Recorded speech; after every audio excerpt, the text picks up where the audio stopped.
Bonjour, bonjour, bonjour, bienvenue à toi. J'espère que vous entendez bien. Écrivez quelque chose dans le chat. Oui, bonjour, sur ce live. Je suis tellement contente de vous accueillir sur ce live 24 heures de vie pour 24 heures de ta vie pour vraiment définir les choses dont tu rêves.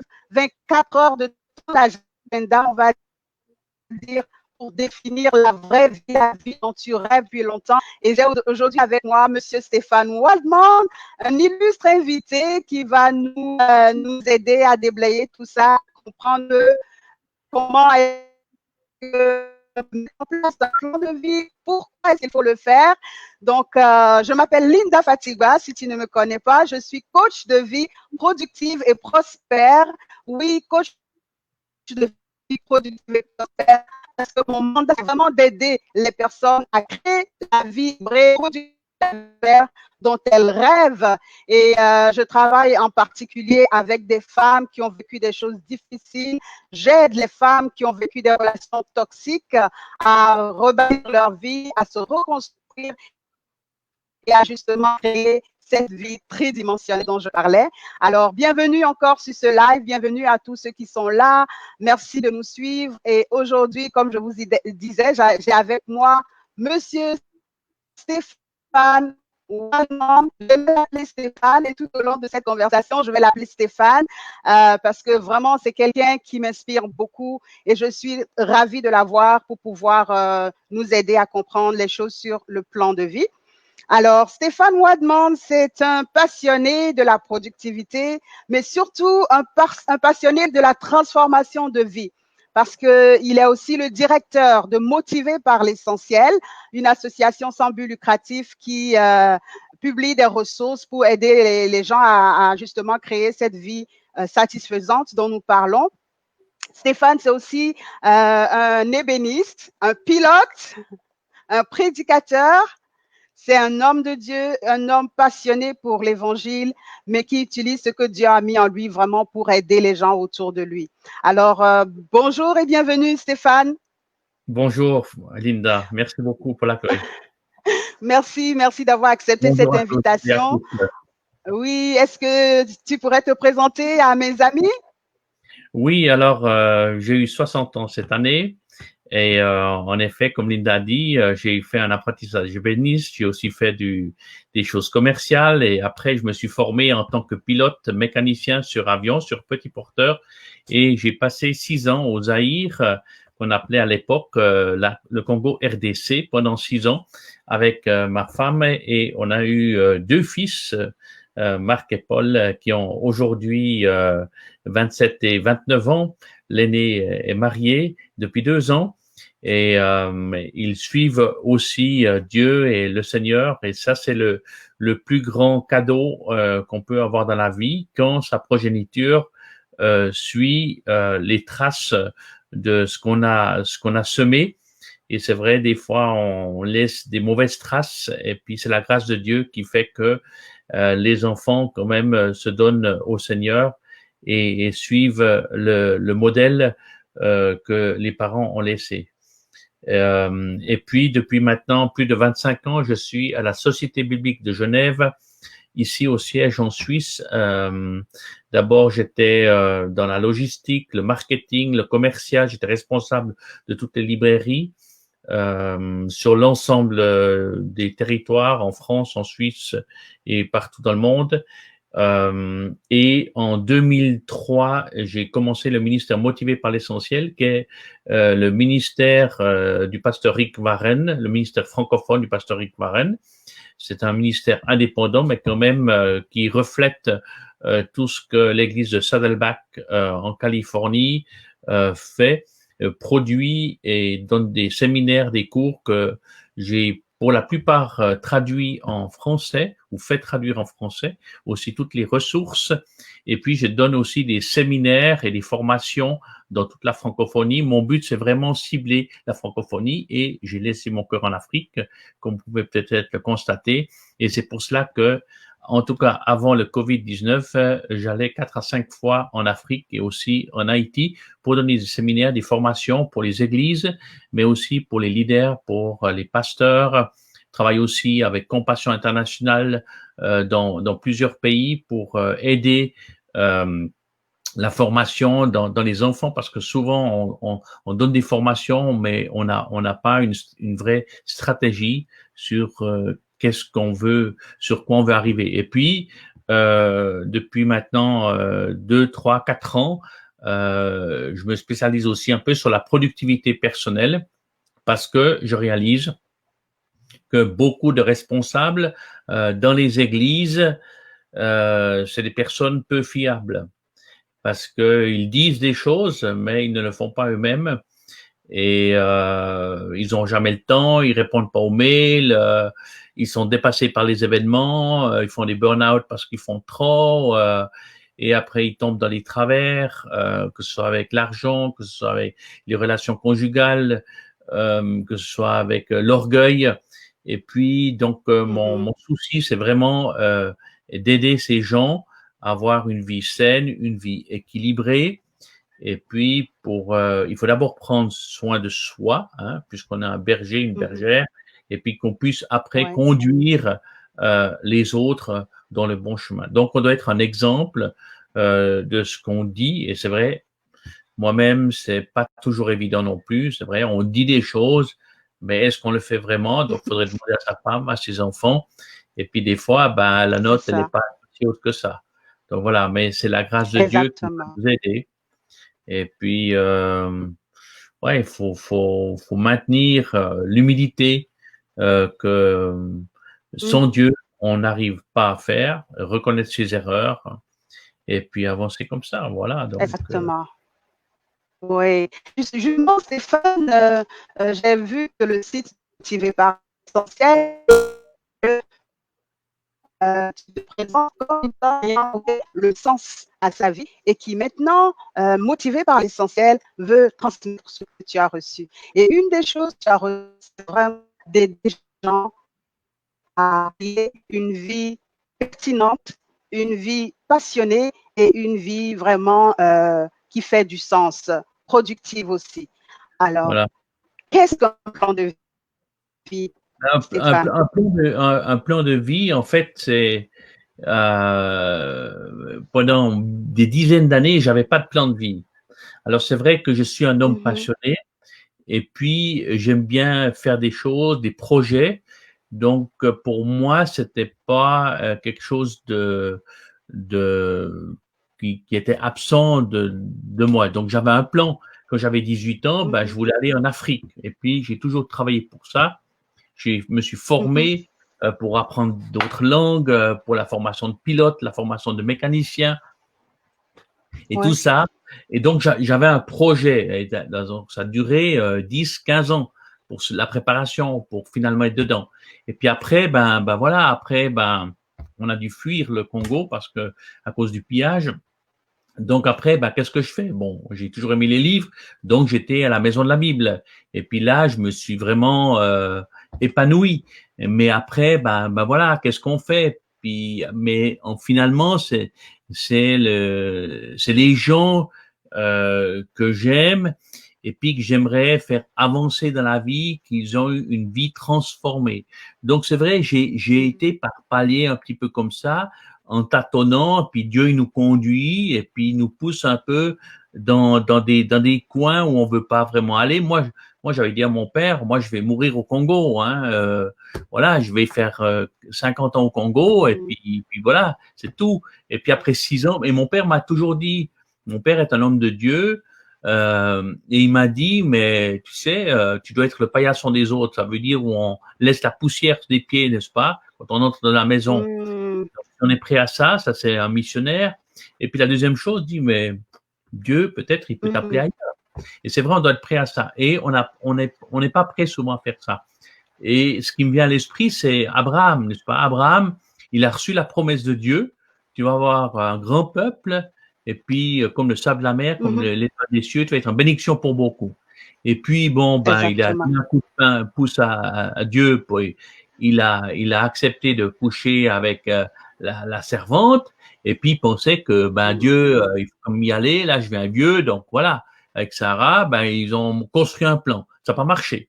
Et puis c'est une plaie encore jusqu'à aujourd'hui. Et puis après finalement est venu le fils de la promesse. Et puis bon, voilà, ok, enfin la réponse de Dieu. Et puis finalement, Dieu il dit, non, Isaac, tu dois me le donner. Parce que c'est moi qui crois, c'est pas ton plan à toi, et ce que tu crois être le plan de Dieu. Et donc Dieu l'a testé pour voir si il comptait vraiment sur Dieu seul ou bien sur les promesses. Et c'est ça aussi. Souvent, on veut servir Dieu. Et puis Dieu, en fait, il va plus loin. Dieu ne voit pas le ministère. Dieu n'a pas besoin de moi. Dieu n'a pas besoin de nous pour faire une mission, pour sauver des gens, pour construire des églises, pour donner de la nourriture aux pauvres. Il n'a pas besoin de nous. Il n'a pas besoin de nous. Mais s'il nous met dans un ministère, c'est pour nous apprendre quelque chose à devenir plus semblable à Jésus. Et c'est ce qu'Abraham a dû apprendre. Il a dû mettre l'appel sur l'autel. Et moi, j'ai dû apprendre ça. Moi, c'était très dur pour moi. Après 6 ans, tu as dépensé des dizaines de milliers de dollars pour être pilote. Bon, c'est vrai, c'est des gens qui m'ont donné l'argent aussi. Mais voilà, j'ai l'énergie. Et puis voilà, maintenant, je suis derrière un bureau. Et c'est vrai, une femme m'a dit. C'est ça. Donc, en fait, 2 ans, qu'est-ce que tu fais derrière un bureau? Donc, elle avait un peu une prophétie pour moi. Pour l'instant, j'étais là, j'étais derrière le bureau. Et puis, on ne comprend pas qu'est-ce que Dieu fait. Et c'est pour cela que je pense que on ne doit pas chercher les choses à faire, mais qui est-ce qu'on veut être? Et c'est ça le plan de vie. Le plan de vie, c'est le clou qui est planté dans la paroi devant nous, tout loin, et on a un fil invisible qui nous tire. Et puis un plan de vie, c'est pas ce qu'on va faire, mais c'est quels sont les souvenirs qu'on veut laisser une fois qu'on a quitté sur cette terre.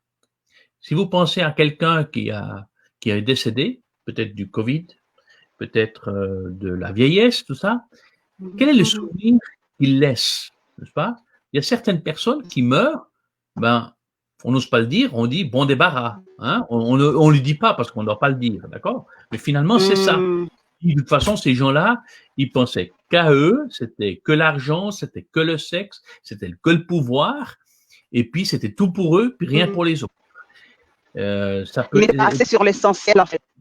Voilà. Donc, et puis, c'est qu'est-ce qu'on veut laisser comme souvenir? Parce que finalement, c'est pas qui ont construit une ville, c'est pas ça, mais c'est la manière dont on l'a construite. La manière dont on l'a construit, d'accord. En gros, donc, toi, tu te cherchais et puis. Voilà, donc avec toutes ces années, voilà. Et puis, tu découvres le plan de vie. Oui, alors je suis tombé sur ce livre de fil en aiguille, et puis finalement, je l'ai même fait traduire, je l'ai publié. Il s'appelle « Vivre enfin ma vie ». Et j'ai trouvé très intéressant d'avoir. D'ailleurs, il est là, hein, c'est ça là, « Vivre enfin ma vie ». Oui, je l'aime aussi. Et puis, il était là 6 mois sur mon bureau. Et puis à Noël, il y a quelques années, j'ai consacré une bonne demi-journée, seul, pour écrire mon plan de vie. Et puis c'est écrit par nous et c'est pour nous. Et ça se décrit ce qu'on veut qu'on se souvienne à notre sujet. C'est les mémoires qu'on a créées dans les vies de ceux et celles que nous avons touchés et aimés, de la vie de notre femme, de la vie de nos enfants, de la vie de nos voisins, de la vie de nos collègues de travail, dans notre église, dans notre quotidien, dans la ville, dans les magasins qu'on visite, n'est-ce pas, pour faire nos courses. Et voilà. Puis après, ça exprime nos priorités personnelles. Parce que quand on a un plan de vie, on sait ce qu'on va faire. On va pas commencer à toucher à tout, n'est-ce pas? Souvent, quand un enfant, quand il a 10 ans, comme ça, on dit, qu'est-ce que tu veux être quand tu seras grand? OK? Et puis, qu'est-ce qu'il dit? Il dit, je vais être comme papa ou maman. OK? Ils ont eu un bon impact. C'est son rêve. OK? Et après, on va lui dire, tu vois, si tu veux faire ça, il faut étudier à l'école. On lui rappelle de temps en temps. il faut faire des devoirs, il faut aller après le lycée, ben il faut faire l'université, ou bien ou faire une école spécialisée, ou bien faire un stage, apprendre une langue. Et puis ceux qui veulent être médecins, qui sont passionnés par exemple, ou bien pilotes. Moi, j'étais pas passionné par le pilotage. C'est seulement à l'âge de 18 ans, ben voilà, pour être utile en mission, ben c'est vrai, j'habitais au-dessus d'une piste d'aviation. Eh ben, j'ai vu que c'était utile, donc j'ai fait pilote. Mais c'était pas un rêve d'enfant inné. Mais il y en a des qui ont un rêve comme ça, et ça les tire en avant. Et ils vont faire 20 ans d'études, et finalement, ils seront là. Et c'est ça un plan de vie. C'est qu'est-ce qui nous tire, qu'est-ce qui nous motive vraiment au fin fond de nous, n'est-ce pas? C'est pas dans la tête, c'est au fin fond de nous. Quel est notre ADN? Comment est-ce que Dieu nous a fait? Et les souvenirs qu'on veut faire, qu'on veut laisser. C'est pas qu'est-ce qu'on va faire, n'est-ce pas? Par exemple, un médecin, c'est pas forcément faire les opérations ou bien, mais c'est parce qu'il veut faire du bien aux autres, parce qu'il voit qu'est-ce que ça produit. Un prédicateur, il voit la transformation de vie. Quelqu'un qui est prof ou bien qui est institutrice, elle voit que les enfants, ils savent calculer. Après, ils savent faire des maths, ils savent de l'algèbre. Celui qui est ingénieur, il sait rendre simple des choses compliquées, etc., etc. Et puis, ça donne aussi, ça définit des actions précises de là où nous sommes vers là où on veut aller. Parce que si vous êtes médecin, ben, il faut pas commencer à faire des études de pilotage, d'accord? Si vous voulez être prof, il faut pas commencer à faire ébéniste. Ben, ça va pas aller. Il y a des détours dans la vie. Mais, vous voyez, quand vous avez un clou devant vous, vous avez une ficelle invisible, ben, même quand vous allez à gauche ou à droite, n'est-ce pas? Vous pouvez toujours revenir, dire, mais c'est là, en fait, que je veux aller. Et un plan de vie, il est vivant, n'est-ce pas? Un plan de vie, il est écrit, mais c'est un document vivant. Il faut le revoir toutes les 2 semaines, tous les mois, dire non, mais là, non, c'est pas vraiment ça. Il y a les choses de la vie qui changent. Peut-être il y a des épreuves, ok, que Dieu permet parce que il veut pas, c'est pas ce qu'on veut accomplir, mais qui on veut être. Il faut être plus dans l'être que dans le faire. Waouh, vraiment très intéressant ce que tu viens de nous expliquer, Stéphane. Donc vraiment, le plan de vie, c'est ce document de quelques pages, 3 à 5 pages ou plus, dépendamment des personnes et de leur compte de vie. Donc c'est ce document dans lequel on va dire vraiment notre héritage, qu'est-ce qu'on veut laisser. Et c'est important de savoir que quand on va quitter un jour, et puis on va tous quitter à un moment donné, mais Dieu a préparé des choses pour nous, des œuvres qu'on doit accomplir. Dieu a préparé vraiment une mission pour nous que nous devons accomplir. Alors, ce que tu nous as expliqué, c'est vraiment que ce document, on doit l'avoir. C'est un document dynamique, c'est un document qu'on revoit souvent pour nous ajuster. C'est comme un GPS finalement, un plan de vie. Tout à fait. C'est bien ça? Exactement. Oui, tout à fait. Oui. Il faut d'abord savoir où on est, et puis après, il faut savoir où on veut aller. C'est ça. Et puis après, il y a les actions précises. Hein. Un GPS, il va vous dire combien de temps ça fait pour y aller. Un endroit, vous tapez les coordonnées. Et puis, quand vous avez un bouchon sur la route ou bien un accident, eh bien, vous avez un détour à faire. Mais vous revenez, le GPS va vous donner le moyen le plus rapide pour arriver de nouveau sur votre route. Sur vos pas, oui. Mais merci beaucoup Stéphane pour ça déjà et bienvenue à tout le monde, bienvenue à toutes les personnes qui nous ont rejoints.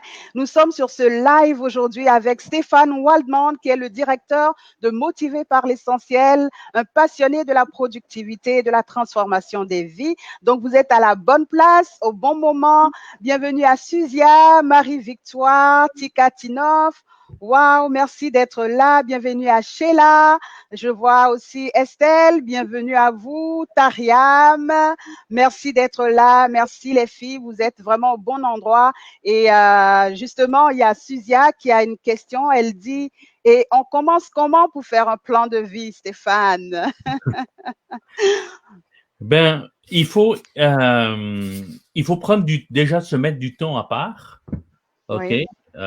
Donc, moi, je dis au minimum une demi-journée, voire une journée. Et puis, moi, ce que je propose, c'est de se procurer du livre Vivre enfin ma vie. OK? Et puis, quand vous l'avez lu, vous pouvez même aller sur le site vivreenfinmavie.com et puis vous pouvez aller faire une évaluation de vos domaines. On a 9 domaines de notre vie qui font notre vie. 9 ou 10, hein, suivant comment on compte. Il y a le domaine de l'être, donc qui on est, n'est-ce pas? Il y a le domaine spirituel, il y a le domaine relationnel. Ouais. Et puis, il y a le domaine du faire, OK? Et puis après, il y a le domaine des relations aussi. Donc, il y a, vous voyez, d'abord, il y a vous, c'est le spirituel, l'intellectuel et le physique. Ensuite, vous avez les relations, le conjugal, hein, si vous êtes marié ou pas, le social, et puis le parental. On a tous, si on n'a pas d'enfants, mais au moins on a des parents, ou on avait, ou on a des cousins, ou on a des relations familiales. Et puis après, il y a le domaine du faire, il y a les finances. Hein, les finances, c'est comme ça, c'est partie de notre vie. Il y a le domaine des loisirs, ce qu'on aime faire pour se détendre, pour s'amuser. Et puis, il y a la profession. Et puis, on pourrait encore ajouter le domaine émotionnel qui fait partie de nous. Donc, c'est pour ça qu'on est entre 9 et 10. Et quand vous allez sur le site vivreenfinmavie.com, vous avez ces 9 évaluations dans ces 9 domaines. Parce que l'idée, c'est d'être équilibré. Hein. C'est pour ça que c'est motivé par l'essentiel, c'est l'équilibre. C'est le grand commandement et le grand ordre de mission. Jésus nous demande de faire 5 choses. Aimer Dieu, aimer son prochain, être baptisé, grandir en tant que disciple, et puis aller dans le monde entier, prêcher la bonne nouvelle. Et souvent, on laisse un ou deux ou trois de côté, ou c'est une partie plus faible. Mais une personne équilibrée, et ça c'est le faible de l'être humain, on est déséquilibré souvent dans nos relations, dans ce qu'on mange, dans ce qu'on fait. Le déséquilibre, c'est une maladie, n'est-ce pas? On dit, ben, on va manger seulement du fast-food. Vous mangez seulement du fast-food, vous allez finir à l'hôpital. Ou bien, vous travaillez seulement et puis vous n'avez pas de relation, vous allez faire un burn-out, n'est-ce pas? Ou bien les finances, vous faites que quelque chose, une particularité, ben ça va pas. Il faut être équilibré dans tout, d'accord? C'est pour ça qu'on a besoin du sommeil, on a besoin de bien manger, on a besoin de s'amuser, on a besoin de se détendre, on a besoin des relations, on a besoin de physique, n'est-ce pas? Il faut l'équilibre. Et c'est ça, moi, qui me plaît dans tout ça, c'est que nous sommes, Dieu est un être équilibré et nous devons être équilibrés. On a des yeux, on a des oreilles, on a des jambes, on a un sexe, on a toutes ces choses-là parce que on doit être équilibré. Et c'est ça la beauté, la diversité. Et donc, vous pouvez aller sur le site vivreenfinmavie.com. Il y a un autre site qui s'appelle vivreenfinmameilleureannée.com. Dans 2 ou 3 semaines, il y aura aussi une évaluation qui s'appelle le bilan de ma vie. On a des scoops en plus. On a des scoops. On a un bilan de notre vie. Et puis là, c'est sur 10 domaines. Et vous pouvez évaluer, faire le bilan de votre vie. Excellent. Mais merci beaucoup, Stéphane. Stéphane vient de répondre à la question de Suzia qui demandait par où commencer pour faire un plan de vie. Donc, je vous encourage aussi à aller sur ce site vivreenfinmavie.com où vous pouvez faire une auto-évaluation de votre profil de vie, des 9 comptes de vie.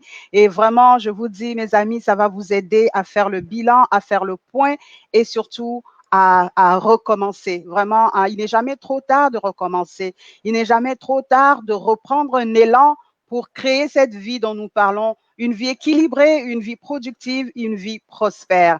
Et aujourd'hui, si vous venez de nous rejoindre, nous sommes en train de parler avec Stéphane Waldman de 24 heures pour définir ta vraie vie, pourquoi et comment rédiger un plan de vie. Stéphane, quelles sont les conséquences qu'on peut vivre lorsqu'on n'a pas un plan de vie bien défini ou en tout cas lorsqu'on n'a pas une vision claire de notre avenir? Ben, c'est comme quand vous allez en bateau, n'est-ce pas? Vous êtes sur un lac et puis vous vous laissez aller. Vous pointez pas où vous voulez aller. avec les rames ou avec la voile ou avec le moteur, vous avez le gouvernail qui va un peu n'importe comment, vous laisse aller, vous dérivez. Et donc, vous vous laissez entraîner par les flots, par le vent, par les vagues. Hein? Et c'est les circonstances de la vie. Donc, quelqu'un dit, tu viens boire un verre ce soir? Ouais, je viens avec toi.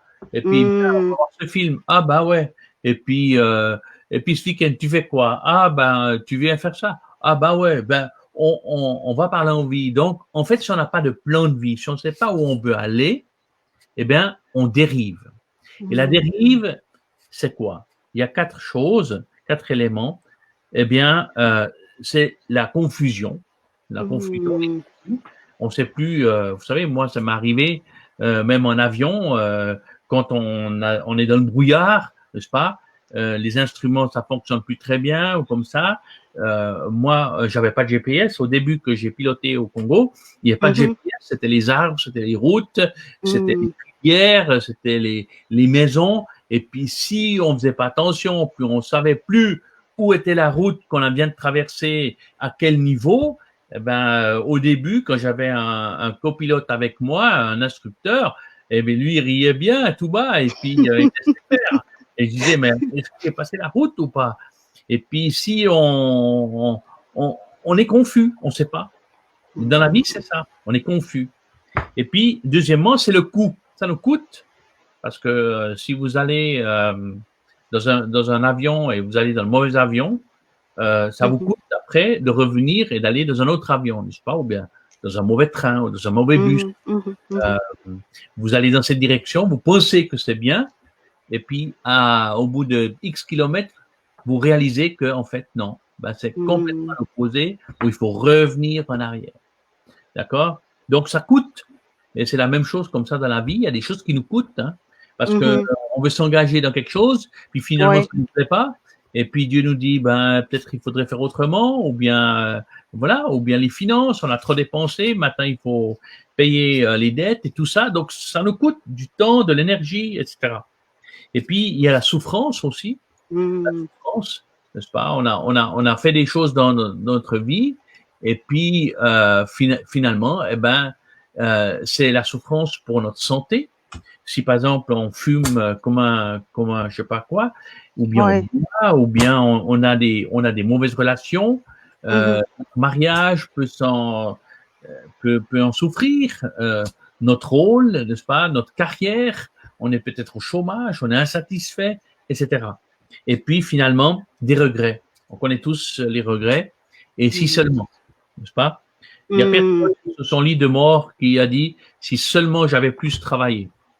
Mais tout le monde va dire si seulement j'avais passé plus de temps avec ma femme, si seulement j'avais passé plus de temps avec mes amis, ou avec mes enfants, ou avec ma mère, avec mon père, avec mes cousins, si seulement, voilà. Mais les si seulement, ben c'est fini, hein, c'est trop tard. Donc, maintenant, ça c'est les conséquences de la dérive. Donc on peut toujours revenir, refaire un plan de vie. Moi j'ai fait un plan de vie désolé. Pas de problème. À 57 ans, d'accord, j'ai fait plein de choses dans ma vie. Je me suis dit, non, ça vaut la peine. Et donc, ça clarifie. On sort de la confusion, de la dérive. Voilà. Donc, ça, c'est les conséquences si on n'a pas de plan de vie. De plan de vie. Waouh, c'est vraiment très important, mes amis. Merci Stéphane, encore une fois, d'avoir souligné ces points. C'est très important d'avoir un plan de vie parce que quand on n'a pas un plan de vie, on s'expose vraiment à la dérive, comme Stéphane nous a expliqué. On va souffrir, on va avoir des regrets, mais ça coûte cher, on perd du temps et vraiment, c'est très, très important de prendre ça au sérieux. Et je suis sûre que vous qui êtes là, vous êtes certainement intéressés à écrire votre plan de vie. J'aimerais ça que vous nous disiez en commentaire, est-ce que vous voulez vraiment avoir un plan de vie? Si tu décides d'avoir un plan de vie, j'aimerais que tu écrives dans le commentaire, je m'engage à écrire mon plan de vie. Je ne sais pas quand tu vas le faire, j'espère que ça va être le plus tôt possible, même après cette ce live, mais écris un commentaire si tu es décidé à écrire ton plan de vie. Alors, donc, merci encore d'être là. Si vous venez de nous rejoindre ou si vous nous écoutez en replay, nous sommes en train de parler de 24 heures pour définir la vie dont tu rêves, la vraie vie. Et pourquoi et comment rédiger un plan de vie. La vraie vie, parce que c'est facile, comme Stéphane, notre invité, vient d'expliquer, c'est très facile d'aller à la dérive. C'est très facile de ne pas maîtriser notre agenda et puis de nous laisser aller. C'est très facile de rentrer dans le quotidien et de ne pas nous concentrer sur l'essentiel. Alors, c'est vraiment important, si tu es là aujourd'hui, que tu entends ce message, tu peux prendre, c'est possible, avec le livre dont on vient de te parler, tu peux prendre 24 heures pour rédiger ton plan de vie. Et on va continuer à parler justement de ce sujet. Et ma prochaine question pour toi, Stéphane, est-ce que le plan de vie, c'est pour une catégorie de personnes? Est-ce que, mettons, si j'ai 70 ans ou si j'ai 40 ans, est-ce que je peux encore avoir un plan de vie? Mais oui, le plan de vie, c'est pour tout un chacun. Comme j'ai dit, moi, j'ai passé 2 tiers de ma vie sans plan de vie. Donc, voilà.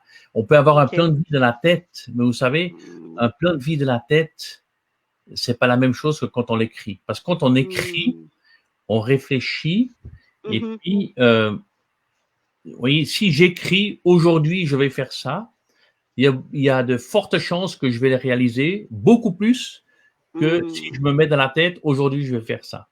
Parce que quand on écrit, il y a quelque chose qui se passe ici. Et donc, quand on écrit aussi, ça clarifie nos pensées. On peut relire les choses, on peut les revoir. Si moi, je pense et je dis, ben voilà, j'aimerais être un bon père, un bon mari, n'est-ce pas? Mais comment? Parce que un plan de vie, c'est pas dire, ben, j'aimerais le souvenir que je sois un bon père. OK? Mais comment? Comment est-ce que je peux exprimer à mes enfants d'être un bon père? Passer du temps avec eux. Ouais, mais passer du temps comment? OK? Alors, il y a un qui aime jouer du foot. Alors, peut-être, ben voilà, d'apprendre à jouer du foot avec lui, ou bien de jouer avec lui, ou bien, c'est pas d'acheter quelque chose, n'est-ce pas? C'est passer du temps.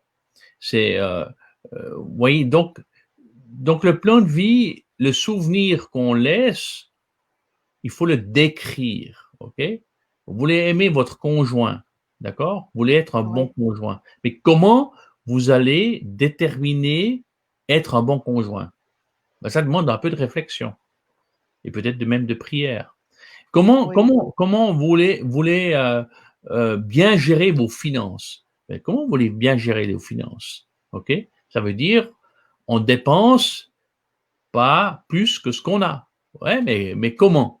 Voilà un budget, mais comment? Etc. Donc, vous voyez, il faut aller dans les détails parce que c'est ça qui va nous aider après. Et puis, c'est pour tout le monde. Ça va nous clarifier les choses.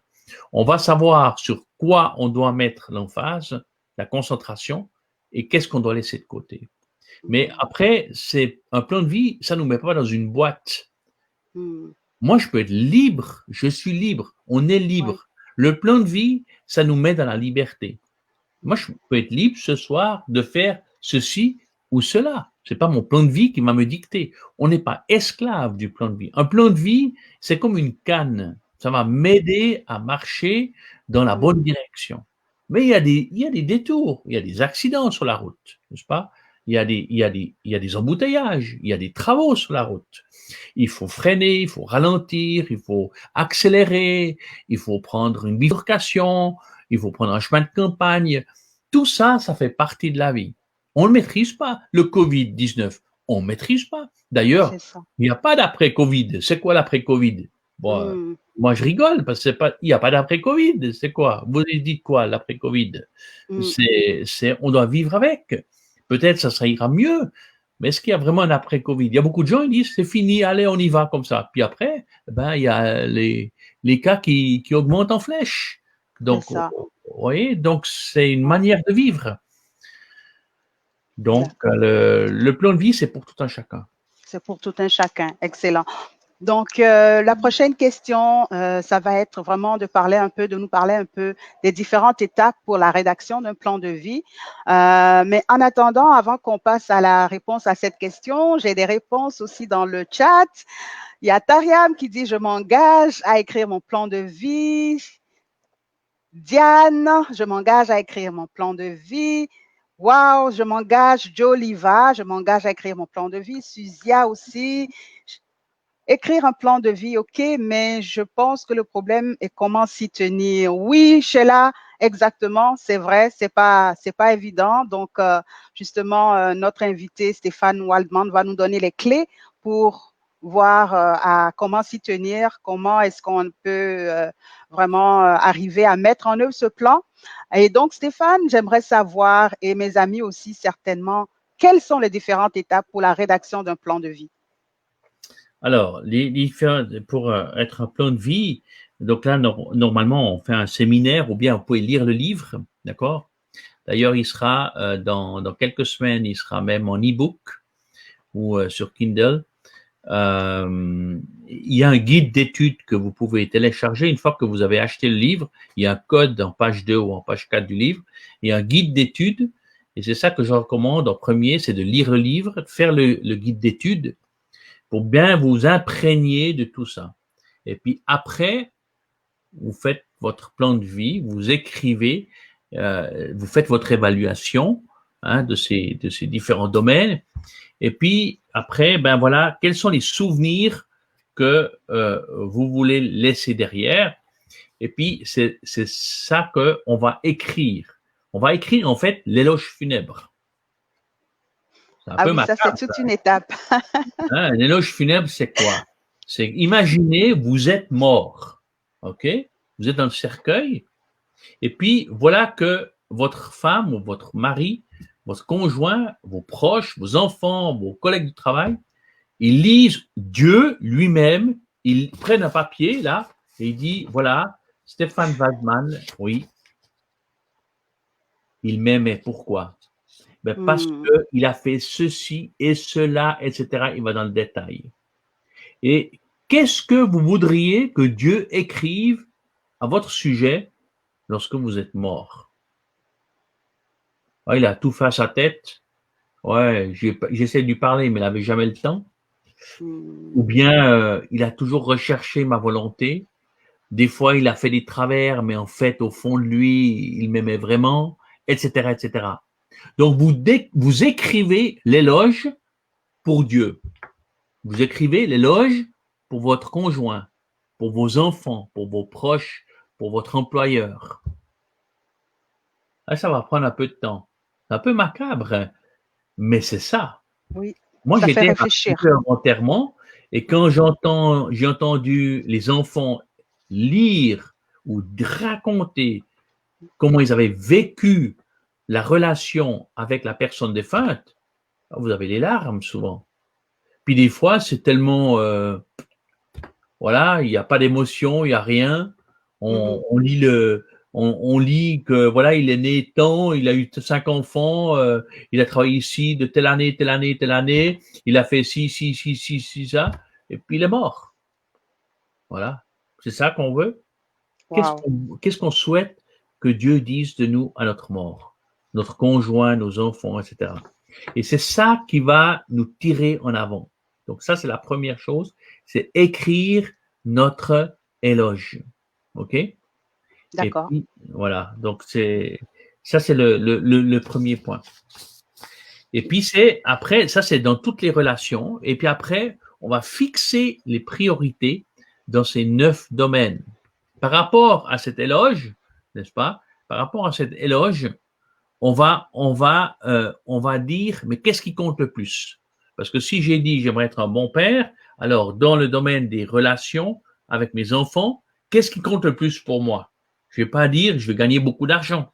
Ou je vais pas dire j'aimerais leur acheter une moto ou je sais pas quoi, n'est-ce pas? Mais je vais passer du temps avec eux ou je vais aller au restaurant avec eux ou bien je vais les inviter pour aller en vacances avec moi. Ou, vous voyez, c'est à vous de trouver les idées. Mais d'abord, c'est l'éloge. C'est vous écrivez vous imaginez que vous êtes mort, qu'est-ce que vous souhaiteriez entendre si vous aviez des oreilles dans votre cercueil? En gros, on commence par la fin. On commence par la fin, exactement. Et après, vous fixez les priorités, d'accord? Oui. Dans chacun de ces 9 domaines par rapport à votre évaluation. Il y a des domaines, comme c'est un cercle, ben, il n'est plus un cercle, peut-être il est un peu comme ça, n'est-ce pas? Pardon. Et puis après, on va déterminer dans chacun de ces domaines des actions précises, pas plus que 3. Donc, vous commencez avec la première. Peut-être avoir un tête-à-tête avec mon conjoint une fois par semaine. Peut-être c'est trop.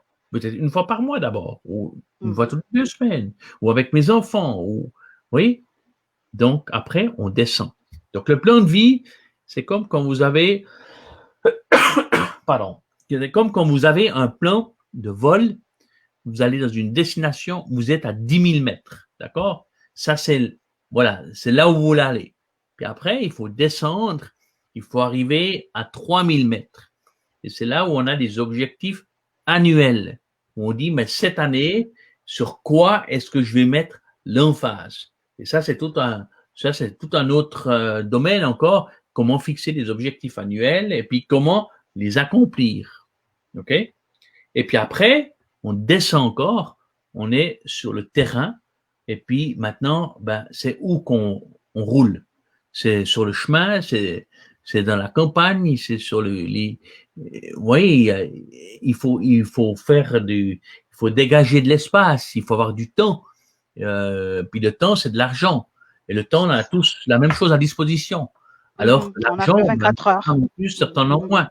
Donc, il faut apprendre. Et puis, c'est là où on a des stratégies aussi, des outils, des ressources, toutes pratiques pour aider à faire tout ce chemin, tout ce processus depuis le haut jusque, comme on dit, à râler-pas-crête sur le terrain même. Voilà. Excellent. Wow, justement, Stéphane, tu parlais de ressources. Est-ce qu'il y a des ressources que tu pourrais recommander à mes amis? Parce que je crois vraiment en la puissance des outils. Je pense que si on veut être structuré, si on veut créer cette vie passionnée dont on parle, cette vie satisfaisante qui nous donne la joie au cœur, parce que ici, dans notre communauté, on dit un cœur content est un festin perpétuel. Alors, pour garder le cœur content, vraiment, Stéphane, on a besoin de mettre en œuvre les choses. Donc, je vais te demander de nous recommander des outils. Et puis, voilà, comme ça, mes amis auront au moins quelque chose de concret pour pouvoir avancer quand ils auront leur plan de vie. Voilà. Donc, le premier, c'est le livre « Vivre enfin ma vie ». OK? Mais il y a un site pour ça, vivreenfinmavie.com. C'est toujours .com, hein, c'est affiché. Après, j'ai un scoop. Je viens de sortir un livre. Il est sorti de chez l'imprimeur. C'est être un leader. Félicitations, Stéphane. Voilà. Et ça, c'est pour la vision. D'accord? Vous voulez avoir la vision, c'est 10 questions à vous poser pour pour créer une vision pour votre vie ou pour votre entreprise ou pour l'église. Parce que pour les églises, il y a un guide encore qui va être disponible sur le site êtreenleadervisionnaire.com. Bon, le site n'est pas encore en ligne. Et puis, pour aider les églises à créer une vision. Parce que la mission, c'est pas la même chose que la vision. Alors, je dis quand même que Michael Hyatt, c'est pas Stéphane Waldman, d'accord? Donc, c'est mon mentor. C'est lui qui était l'ancien PDG de Thomas Nelson, un grand éditeur de Bible et de livres aux États-Unis, avec plus de 200 personnes, avec un chiffre d'affaires de centaines de millions de dollars. Et puis, ils ont connu la crise, ont été rachetés, tout ça, et il a redémarré une entreprise de coaching. Il a écrit des livres, il a appris à écrire des livres parce qu'au début, il l'écrivait pas, il ne sait pas comment faire. Et puis après, voilà. Donc, quand on descend, tout en haut, on a ça, la vision, ok? Après, il y a la vivre, c'est le plan de vie. Pour vous. Donc ça, c'est ce que pour vous, c'est intéressant, n'est-ce pas? Mais ce qui compte, c'est surtout ça. Comment faire maintenant un plan de vie, mais la vision, ça va ensemble un peu, hein? Et puis après, pour les objectifs annuels, c'est vivre enfin ma meilleure année. Et ça, j'ai fait chaque année Et c'est génial. D'ailleurs, j'ai commencé par ça avant même mon plan de vie. Et donc là, c'est là où il y aura le bilan de ma vie, une évaluation en ligne. Il y a aussi un site, enfin ma meilleure année.com. Et donc ça, c'est excellent. Et puis, il y a des outils, il y a des ressources à télécharger, tout ça. Et puis après… Oui, il y a des ressources gratuites sur le site voilà. aussi. Ouais, ouais. Et puis, il y a aussi un code avec des ressources que vous pouvez recevoir. Et puis, ici, c'est « Enfin libéré du surmenage ». Alors, le titre, c'est pas forcément pour les gens qui sont sur le surmenage, mais c'est comment avoir plus de temps libre, comment accomplir plus en faisant moins. Certains disent c'est pas possible, il faut travailler plus. Moi, je dis il faut accomplir moins, il faut faire moins, mais on accomplit plus, on est plus efficace. Et c'est ça, comment on dégage du temps, comment on se concentre sur l'essentiel dans notre vie de tous les jours. Et puis après, c'est mon outil quotidien, c'est l'agenda essentiel, n'est-ce pas? Oui, très intéressant, l'agenda essentiel. Vous pouvez faire des notes, etc., ou vous travaillez avec, c'est un outil de travail. Donc, avec toutes ces ressources-là, eh bien, moi, ma vie est claire, je sais ce que je vais faire, je vais pas à gauche, à droite et tout ça. Et c'est pas un agenda, c'est plutôt un planificateur, c'est un outil de travail. C'est pas pour mettre des rendez-vous seulement, c'est pas seulement pour mettre des notes, mais c'est pour travailler, c'est pour mettre en œuvre le plan de vie, les objectifs annuels, et puis dégager du temps de qualité pour avoir plus de temps libre et être efficace dans ce qu'on fait. Et ça, bien sûr, toujours avec Dieu. OK? Certains peuvent le faire sans Dieu, mais moi, je le fais avec Dieu. Il est le centre. Okay? Le Seigneur est le centre. Il faut le faire avec. Oui. Mais il faut avoir des outils, des ressources. Jésus, quand il est venu sur cette terre, il avait un plan de vie. Quand il est né, il savait qu'à 33 ans, il devait donner sa vie sur la croix. Et qu'après, il retournait au ciel. Il avait un plan de vie. Dieu n'est pas venu au bout de 30 ans, il dit, donc, mon fils, là, est-ce que tu ne pourrais pas mourir sur la croix pour les hommes? Il avait un plan, il l'a envoyé. Et puis Jésus a dit, me voici, envoie-moi. Et il avait un plan. Alors, notre but, c'est pas d'aller au ciel. Notre but, c'est de ressembler à Jésus. C'est ça le plan A pour nous, chacun d'entre nous. Pardon. Oui. Ben, merci beaucoup pour toutes ces ressources extraordinaires que tu nous as partagées, Stéphane. Et ici, mes amis posent des questions. Je vais juste aller voir. Suzia demande, est-ce qu'il y a des séminaires et formations en France? Et si oui, quand? Oui, justement, Stéphane, j'ai vu que tu as lancé une nouvelle formation sur ton site. Je sais que c'est ça, c'est une formation qui aura lieu prochainement qui s'appelle « Être concentré sur l'essentiel pour mieux organiser sa vie et gagner du temps ». Donc ça, c'est une formation parmi tant d'autres que tu offres. Est-ce que tu peux nous parler un peu des formations que dont tu fais la promotion? Oui, les formations, elles vont se mettre en ligne petit à petit. Donc, des formations et du coaching. Vous allez sur digital.motivéparlessentiel.org ou bien vous allez sur le site motivéparlessentiel.org et vous allez sous formation coaching. Et après, vous arrivez sur une page, c'est en fait un site qui est hébergé quelque part où vous avez des formations. Donc, il y a déjà une formation pour 6 €, je crois, qui est en ligne, comment faire face à la crise. Et puis, il y a du coaching qui est du 1 à 1, n'est-ce pas? Comme on vous dit, c'est une fois ou bien sur plusieurs mois, etc. Et puis là, dans le 17 août, pendant 6 sessions, 3 fois par semaine, vous avez être concentré sur l'essentiel pour être plus efficace, pour avoir plus de temps libre. Et puis, c'est 6 sessions. Alors, si vous vous inscrivez, l'avantage, c'est que vous pouvez poser des questions en live. Et puis, vous avez un bonus pour l'agenda essentiel. Mais vous pouvez vous inscrire, vous payez. Et puis, donc, en Afrique, c'est beaucoup moins cher. Vous allez sur motivéparlessentiel.org/webinaire avec W. Et puis, vous avez toutes les informations pour payer, que ce soit en Afrique ou bien ici en Occident. Et puis après, en ligne, une fois que vous êtes inscrit, pendant toute votre vie, vous pourrez regarder, revivre ce webinaire avec, il y a une 50aine de pages de guides d'études pour vous aider à avancer dans la vie. Alors, ça parlera pas forcément d'abord du plan de vie, mais c'est comment faire des objectifs, comment faire ce qu'on aime le plus, ou là où on est efficace, comment dégager du temps, et puis comment mieux organiser sa vie. Donc voilà, il y a beaucoup de choses. Il y a Et puis beaucoup il y a aussi de… mon blog que stéphanewaldman.com, Oui, oui, oui, voilà, que je oui. viens de lancer, mais il y a seulement 3 articles dessus. Je vais lancer Mais ça ce dans sont des articles quelques très semaines. intéressants. Les articles sont déjà dans le tiroir, ils sont déjà tous prêts. Et comme c'est la période estivale, donc je patiente un peu. Et puis, mais vous pouvez déjà vous inscrire. Il y a déjà des ressources que vous pouvez recevoir gratuitement. Donc, allez faire un tour. Et puis, vous verrez, c'est sur le sujet du leadership, de la productivité, mais aussi pour des responsables d'église, etc.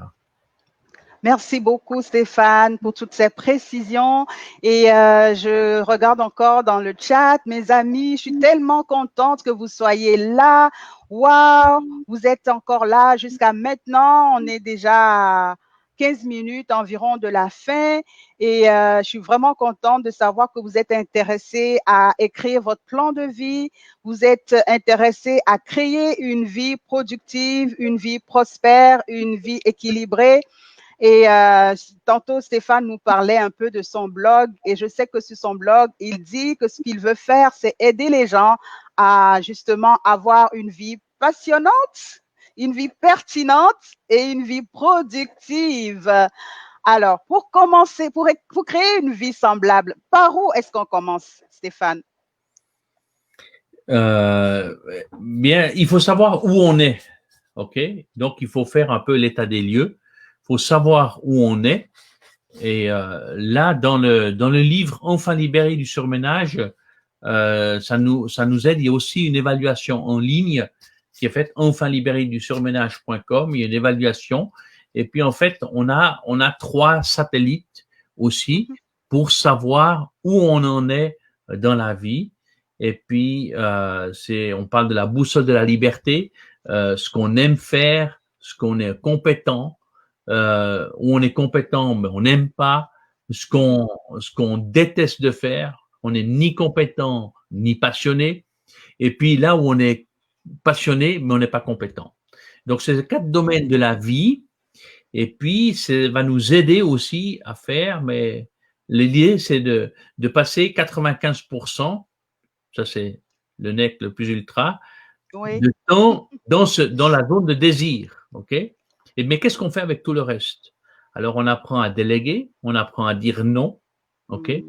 On apprend à planifier. Parce que la procrastination, on dit, moi j'aime bien procrastiner, mais procrastiner positivement, ça veut dire je ne fais pas ça maintenant, j'ai pas le temps maintenant, mais je décide de le faire dans 2 semaines et je le marque et je le ferai. Ou bien si après il y a quelque chose, mais je repasse. Mais la procrastination normalement, qu'est-ce que c'est? C'est j'ai pas le temps, j'ai pas que ça à faire, et puis c'est repoussé au calendrier grec, n'est-ce pas? On le fait jamais. Et puis ça, c'est la maladie du siècle. Hein. On dit on n'a pas le temps, j'ai pas que ça à faire.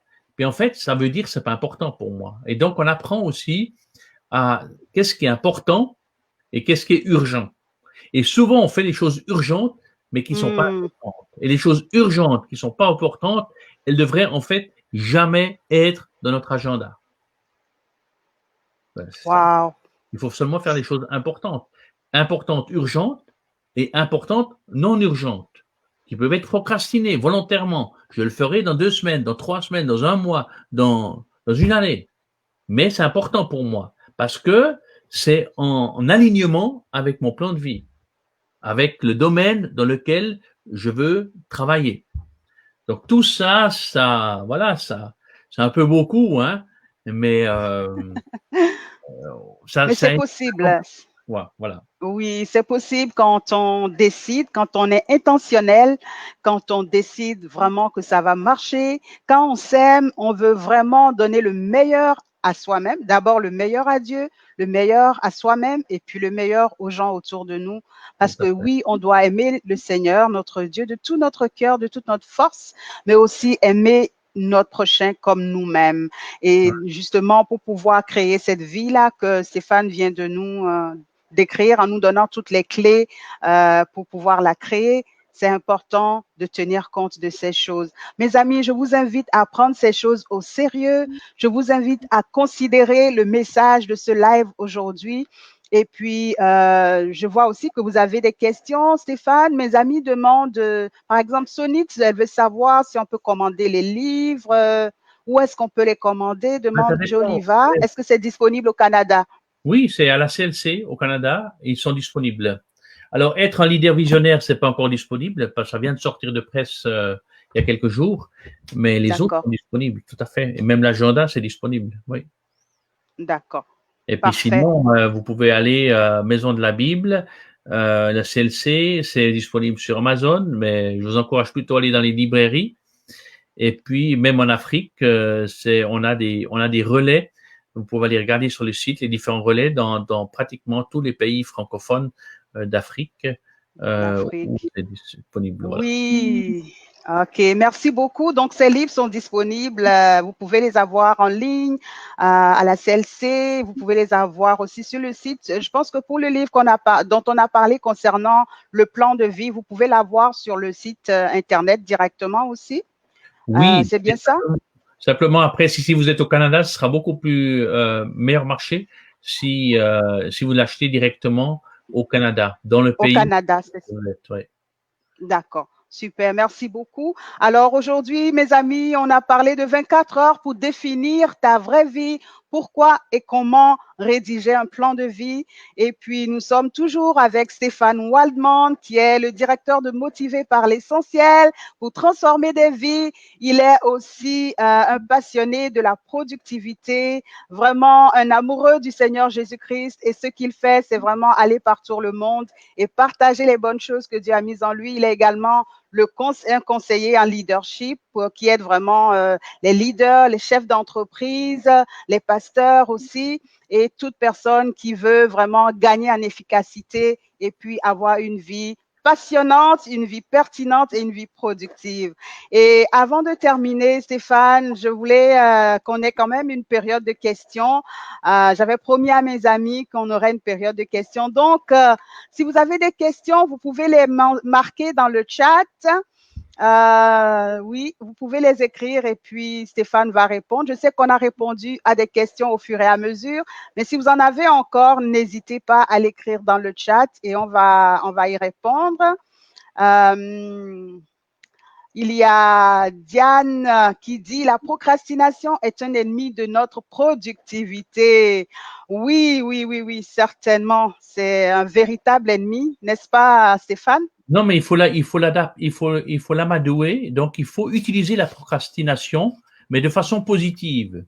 Donc, au lieu de dire je ne le fais pas, il faut dire est-ce que cette tâche est importante pour moi? Et une fois qu'on a dit oui, si on a dit non, elle n'est pas importante, il faut l'oublier. Et puis, si elle est importante pour moi, par exemple, si quelqu'un vient et puis je suis en train de faire un live là, d'accord? Quelqu'un m'appelle ou quelqu'un dans le bureau dit j'ai besoin de toi, c'est urgent. Est-ce que c'est important pour moi? Ben non, parce que important pour moi, c'est le Facebook Live maintenant, d'accord? Mais si c'est important pour moi, c'est mon fils qui vient, par exemple, ou bien mon collègue de travail, ma femme, c'est important, ok. Je dis, écoute, pas maintenant, mais dans 1 heure. Et dans 1 heure, je suis prêt. Ou bien si ça dure trop longtemps, après je reviens et je dis, excuse-moi, j'ai un contretemps, mais je viens dans 2 heures. Mais je dis pas, j'ai pas le temps, parce que ça, c'est pas la réponse. Et c'est la même avec toutes les tâches, vous devez agir comme ça. Et c'est important pour moi. Si c'est pas important, oubliez. Mais si c'est important, vous décidez. Soit vous le faites maintenant parce que c'est urgent. Si par exemple ma maison commence à brûler, ben j'aime mieux dire que c'est important et c'est urgent. Donc je vous laisse et je vais éteindre le feu ou appeler les pompiers, d'accord? Mais il y a beaucoup de choses qui sont importantes, mais c'est pas urgent. Et donc, c'est là où il faut procrastiner positivement, dans le sens, il faut prendre votre agenda. C'est pour ça que je préconise beaucoup l'agenda essentiel, parce que c'est un agenda de travail, de planification. Quand est-ce que j'aurai, combien de temps ça va me prendre, et quand est-ce que j'aurai du temps pour faire ça? Peut-être pas demain, parce que si je mets demain, il y a des choses que peut-être j'ai reportées déjà 3 fois. Et là, il y a un problème, parce que j'ai pas bien géré ça. Donc, il faut que je procrastine positivement dans un temps où je sais que j'aurai du temps pour ça. Waouh, c'est une approche vraiment intéressante de la procrastination. Et waouh, c'est vraiment une bonne réflexion. Donc, Stéphane, je vais te demander maintenant, je vais voir d'abord s'il y a des questions avant de conclure. Joliva qui dit, c'était clair. Je vais commencer par lire le livre et peut-être des questions surgiront par la suite. Excellent, Joliva, vraiment une très belle initiative. Diane, je n'aime pas les choses administratives et j'ai tendance à repousser ces tâches. Est-ce que tu aurais un conseil pour Diane, Stéphane? Ben justement, donc c'est le livre Vivre enfin libéré du surménage qui va nous dire, parce que c'est là où et ça, dans le séminaire, on va faire ce travail-là. Dans le prochain séminaire, là, être concentré sur l'essentiel, on va faire cet exercice dans une des sessions. On va prendre toutes nos tâches, on va les lister et on va décider, est-ce que je suis passionné, est-ce que je suis compétent, ou ni l'un ni l'autre, ou l'un ou l'autre. Et on va apprendre à qu'est-ce qu'il faut faire avec ces tâches. Et si j'aime pas les choses administratives, eh ben, si je hais ça, je suis ni compétent ni passionné, il faut plus que je les fasse. Mais on doit quand même les faire. Alors, qu'est-ce que je peux faire? Par exemple, vos feuilles d'impôt. Vous haïssez faire ça. Ben, on peut payer quelqu'un, d'accord? Parce que souvent on dit, je peux le faire moi-même. Mais quelle est la valeur de votre temps? D'accord? Combien votre temps? 1 heure, ça coûte combien? Eh bien, est-ce qu'on est prêt à payer quelqu'un un peu moins de ce que moi, j'ai de la valeur? OK? Ouais. Donc, ça veut dire ça vaut la peine. Parce que c'est là où je peux avancer. Donc, c'est ça d'apprendre à se concentrer que là où on est fort, et là on est passionné et on est compétent. Et le reste, il faut apprendre à faire des choses avec. Mais ça, je peux pas le dire maintenant en quelques minutes. Pour ça que suivez le webinaire ou bien achetez les livres. Et ça, c'est d'une grande aide parce qu'il y a des choses, on continue à faire alors qu'on ne devrait plus les faire. Et puis on dit tout de suite on a la réponse, non, je peux pas parce que, non, arrêtez. Décidez, une fois que vous avez décidé de je ne veux plus faire ça, Dieu va vous donner une solution et vous aurez une solution. Moi, j'étais responsable pour la Suisse alémanique en langue allemande. Je ne veux plus faire ça. J'ai décidé il y a 4 ans. Eh ben, on a trouvé quelqu'un. Ça a pris 4 ans pour faire ça. Mais il faut décider d'abord. Et puis après, il y a une solution. Et donc, c'est dans beaucoup de choses dans la vie comme ça. OK. Ben, merci pour ce conseil à Diane. Diane, j'espère que cette réponse a été utile pour toi. Je vais prendre une dernière question, si possible. S'il y a quelqu'un qui a encore une question plus personnelle, peut-être. On va la prendre avant de conclure sur ce live aujourd'hui. Yes, c'était le premier live d'invité à vie sur la chaîne ou tout simplement la page Facebook. Parce que oui, il y a aussi la chaîne YouTube, Linda Fatigba, créer une vie productive et prospère. Et donc, si vous me suivez en rediffusion, en replay, comme on dit, sachez qu'aujourd'hui, j'ai reçu Stéphane Waldman, qui est le directeur de Motivé par l'essentiel et qui est aussi un expert en productivité. Il nous a aidé à comprendre pourquoi et comment rédiger un plan de vie. Et on a dit qu'en seulement 24 heures de votre agenda, vous êtes capable d'écrire votre plan de vie. Et par où commencer? Il faut aller sur le site www.vivre-enfin-ma-vie.com www.pdurable.com et vous allez avoir des ressources, mais en pratique aussi, par où commencer, c'est de rédiger premièrement votre éloge funèbre. Pourquoi rédiger votre éloge funèbre? Parce qu'il faut commencer par la fin. Il faut commencer par la fin, c'est une sorte de rétro-planification. Il faut commencer par la fin, par ce que vous aimeriez créer, ce que vous aimeriez que les gens gardent de vous comme souvenir. Et quand vous aurez ce tableau-là, ça va vous permettre maintenant de déployer de manière progressive, par phase, les différentes choses que vous aimeriez vraiment créer dans votre vie. Oui, nous avons le pouvoir. Nous avons le pouvoir de gérer notre vie. Nous avons le pouvoir de prendre le contrôle de ce que Dieu nous a confié parce que Dieu a fait de nous des gestionnaires de nos vies et des choses de la terre. Parce que la parole dit que Dieu a donné la terre aux hommes. Donc, si tu m'entends, si tu entends le son de ma voix, sache que Dieu a préparé des choses pour toi, des choses extraordinaires que tu dois vivre. Mais pour les vivre, il faut que tu rentres dans le plan que Dieu a pour toi. Tu sais que je te dis souvent que Dieu a pour toi des plans de paix. Il a pour toi des plans de paix. Il n'a pas des plans de malheur pour toi. Donc, vraiment, je t'encourage à prendre ces choses en considération. Et si tu ne me connais pas, je m'appelle Linda Fatigba. Je suis une coach de vie. Je suis passionnée pour les personnes. Je suis passionnée pour aider les gens à créer la vie dont ils rêvent, pour aider aussi en particulier les femmes qui ont vécu des relations toxiques à se reconstruire et à rebâtir, à créer une vie équilibrée, une vie prospère, une vie productive. Alors, si tu veux avoir une session stratégique avec moi, n'hésite pas à aller sur le site qui s'affiche www.paixdurable.com/session-découverte et tu pourras avoir un rendez-vous avec moi. Je vais t'aider à clarifier ta vision. Je vais t'aider même à mieux découvrir toutes les ressources dont Stéphane a parlé parce que je suis vraiment passionnée par ce qu'il fait aussi. Donc, j'apprécie vraiment ce qu'il fait. C'est une personne qui m'inspire beaucoup.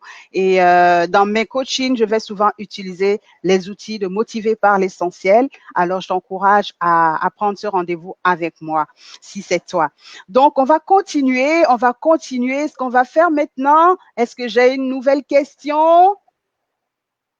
Non, j'ai des remerciements surtout. Wow! Excellente coach. Merci Marie-Blandine. Merci beaucoup. Merci Lucienne qui dit merci Linda. Merci Stéphane. Marie qui dit wow! Oui, wow, Stéphane. On a vraiment été bénis. On a été vraiment, je pense qu'en 1 heure, on a été transformés. Je crois que tu as réussi par la grâce de Dieu à nous aider à transformer notre vision. On a maintenant conscience qu'on doit faire nos plans de vie. Et je vous remercie tous ceux qui ont dit, je m'engage à faire un plan de vie. Marie-Victoire qui dit, bravo Linda, merci Stéphane, soyez bénis. Merci Marie-Victoire. Merci à tout le monde. Merci d'être là. On va conclure maintenant, Stéphane. Quel serait le dernier conseil que tu aurais pour mes amis? Si tu as un seul conseil à leur donner, qu'est-ce que ça serait? Eh bien, c'est de réfléchir aux souvenirs qu'on aimerait laisser derrière. Lorsqu'on quitte cette terre, on ne sait pas quand on va la quitter, hein. Ça peut être plus ou moins tôt, plus ou moins tard. Mais voilà, et c'est ça qui devrait nous tirer vers l'avant. Et donc, c'est en fait écrire l'éloge funèbre. Ben, c'est là-dedans qu'on va écrire en fait le souvenir qu'on aimerait laisser. Donc, ouais, je vous encourage beaucoup à commencer par ce plan de vie et puis à 10 000 mètres et puis après à descendre, hein, parce que c'est vrai, si on a seulement un plan de vie, ça reste un papier. Non, ça doit être un document vivant qu'on doit mettre en œuvre. Et c'est ça, moi, qui me passionne dans toute cette mise en œuvre. C'est pas moi qui l'ai inventé, c'est Michael Hyatt qui, avec tous ses enseignements, qui m'a formé, qui m'a coaché, je l'ai rencontré l'année passée, qui m'impressionne par son drive, sa motivation et même le dernier livre là, être un leader visionnaire, c'est excellent. Comment il prend les choses, vous voyez, les gens que les Américains vont aller sur la Lune avant à la fin 1970, n'est-ce pas? Et puis en 1968, il y a un film qui était sorti. Et puis, peut-être vous vous souvenez, c'était Apollo 9, sauf erreur. Et puis les 3 cosmonautes, ils sont entrés dans la capsule. Et puis il y a eu un court-circuit, ils sont morts grillés sur le champ. Il y a un film qui est sorti là dernièrement, je l'ai vu avec mon fils. Et puis c'était en 1967, n'est-ce pas? Et puis tout le monde a dit bon bah programme de la NASA, c'est fini tout ça. Et en fait c'est ça qui a donné des ailes au président des États-Unis et aux gens de la NASA pour dire non, on va y arriver parce que c'est ça qui nous tire vers l'avant. Donc, malgré les situations difficiles, malgré le Covid, malgré les découragements, malgré les travers, les épreuves, on en a tous, ça fait partie de la vie, eh bien, c'est ça qui doit nous motiver où aller, vers où aller. Et si vous n'avez pas de plan de vie, eh ben, on dit, ouais, bah, maintenant, on fait plus rien, quoi, voilà, quoi. Non. Donc, c'est pour ça, quels sont les souvenirs que j'aimerais laisser? Et puis, écrire cet éloge funèbre, faire ce plan de vie, c'est ça qui va me passionner, qui va me clarifier. Et quand il y a les vagues et le vent qui essayent de m'emporter, eh ben, je sais que avec Jésus dans ma barque, hein, je peux arriver au port. Voilà, c'est ce que je vous encourage à faire. Et puis, pour recevoir du coaching avec moi, si vous voulez, c'est pas que je cherche forcément, mais voilà, je suis à disposition. Achetez le livre, lisez le livre, suivez le séminaire, c'est 6 sessions. Vous aurez un document de 50 pages, vous avez les livres, donc voilà. Merci beaucoup pour ce sage conseil, Stéphane Waldman. Et pour terminer ce live, j'aimerais vraiment remercier chacun d'entre vous qui avez pris du temps pour venir rester dans cette causerie avec nous jusqu'au bout. Vous êtes vraiment des gagnants, vous êtes des champions, vous êtes des personnes déterminées et j'aime cette communauté, j'aime vraiment les personnes comme ça. Et si vous voulez savoir pourquoi un live sur le plan de vie, c'est quoi l'histoire derrière ce live? C'est quoi l'histoire du plan de vie, de mon coup de cœur avec les plans de vie? Eh bien, puisque vous êtes restés jusqu'à la fin, je vais vous le dire. Cette histoire a commencé en janvier 2020 lorsque j'ai pris un temps de jeûne de 21 jours parce que j'étais dans une phase critique, une phase de transition, une phase de questionnement et surtout une phase d'insatisfaction. Oui, une phase d'insatisfaction. Et là, je me suis mise à prier, j'ai cherché la face de Dieu et le Seigneur a utilisé l'inspiration, on va dire, pour me conduire à la découverte de ce livre sur le blog de mon amie Armelle Neubois. Elle a un blog qui s'appelle jobdecoeur.fr qui est dédié aux professionnels. Et c'est sur ce blog que, en lisant un de ces articles, j'ai été conduite par un lien vers le livre Vive enfin ma vie. Et ce livre a été vraiment d'un grand secours pour moi. Ce livre, Dieu l'a utilisé pour me délivrer dans une phase vraiment d'insatisfaction où j'étais prête à tout lâcher. Mais le Seigneur a dit non, tu vas te relever. Pourquoi? Pourquoi je voulais lâcher? Parce que ma vision était floue. Ma vision était vraiment floue. Et je vous ai déjà partagé cette semaine le verset qui est de Proverbe 29, 18 qui dit que lorsqu'il n'y a pas de vision, le peuple périt. Lorsqu'il n'y a pas de révélation, il n'y a pas de direction. Alors, ce livre m'a aidé et voilà, aujourd'hui, grâce à ce livre, j'ai pu suivre un séminaire de Stéphane qui s'appelait justement « Pourquoi et comment établir un plan de vie ?» et j'ai été inspirée de le partager avec toi. Alors, l'autre raison pour laquelle j'ai organisé ce live, c'est vraiment parce que je veux te donner toutes les valeurs que le Seigneur m'a données, les valeurs de motivation, les valeurs d'encouragement, les valeurs de formation. Je veux vraiment qu'à travers la vision du havre de paix, qui est d'aimer, de guérir, d'aider, de prospérer et d'édifier, donc agapé, à travers cette vision, je veux que tu puisses vivre et goûter à la paix durable et que tu demeures dans le havre de paix qui est Jésus-Christ. Il est aussi le chemin, la vérité et la vie. Alors, sur ces mots, vraiment, j'aimerais te remercier. Remercier également Stéphane. Merci beaucoup d'avoir accepté l'invitation. Merci d'avoir partagé avec nous tous ces conseils très, très précieux, c'est des perles rares et on va les chérir dans notre communauté. On aime faire les choses avec sérieux, avec détermination et surtout avec joie parce qu'un cœur content est un festin perpétuel. Alors, merci encore à tous d'avoir été là. Je vous laisse aussi cette citation de Michael Hyatt, qui est un mentor pour Stéphane et désormais pour moi-même parce que c'est un expert en productivité que nous suivons beaucoup. Et il dit, pour accomplir nos objectifs, nous devons distiller nos rêves en action quotidienne. Donc, quand tu vas faire ton plan de vie, qu'est-ce qui se passe après? Tu dois accomplir tes objectifs un jour à la fois. Alors, merci à tous d'avoir été là. Merci Stéphane. Donc, si vous voulez en savoir plus sur Stéphane, n'hésitez pas à aller découvrir son blog et puis vous allez pouvoir en apprendre davantage. Très vite, je vois s'il y a d'autres choses dans notre chat. Beaucoup de remerciements. Wow, merci beaucoup Stéphane. Tout le monde te remercie. Et Vanielis qui dit bravo Linda. Wow, j'aime le wow.